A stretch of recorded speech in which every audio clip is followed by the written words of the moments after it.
Hello, it's Dale here.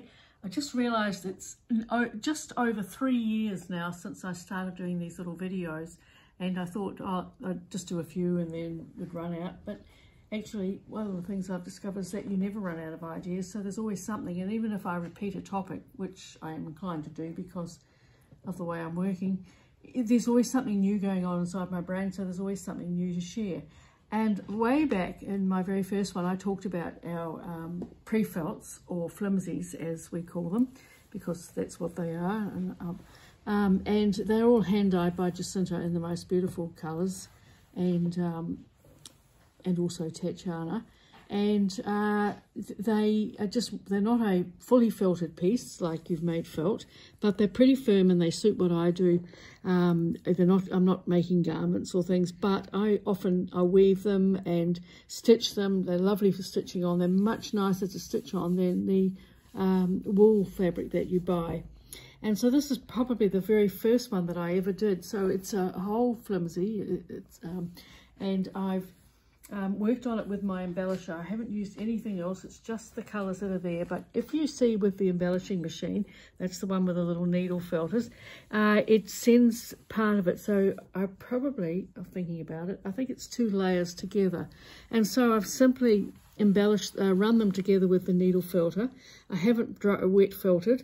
I have what you call dry felting. And then I've stitched on it to make this lovely rainbow. So I've used hand-dyed cotton scrim, cotton gauze in places, and I've used wool top fibres to make my circles, and then I've done stitching on it with various things. So that was just to show it's quite a long piece and it just works on the circle principle. And it's lots of fun and lively, and hand stitching, of course, is therapeutic and relaxing and something that, you know, is easy, pleasant to do. No stress. There's a lot of stress in the world at the moment, and this is just something really relaxing, nice to do. And I often edge off with buttonhole stitch around the edge.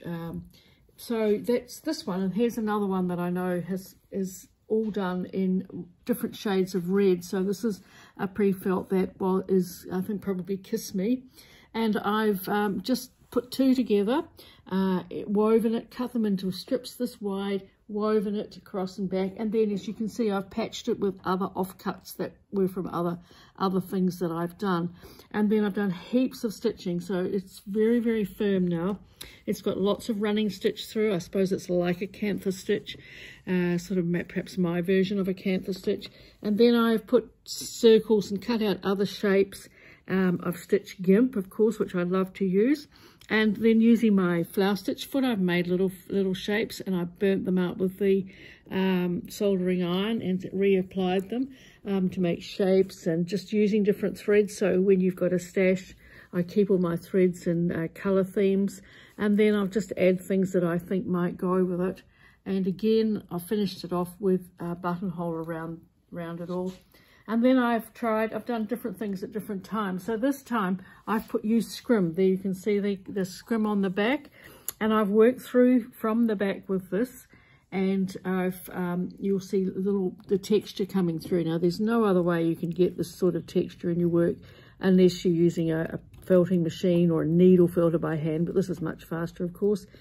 And this is the little kiwi in the bush.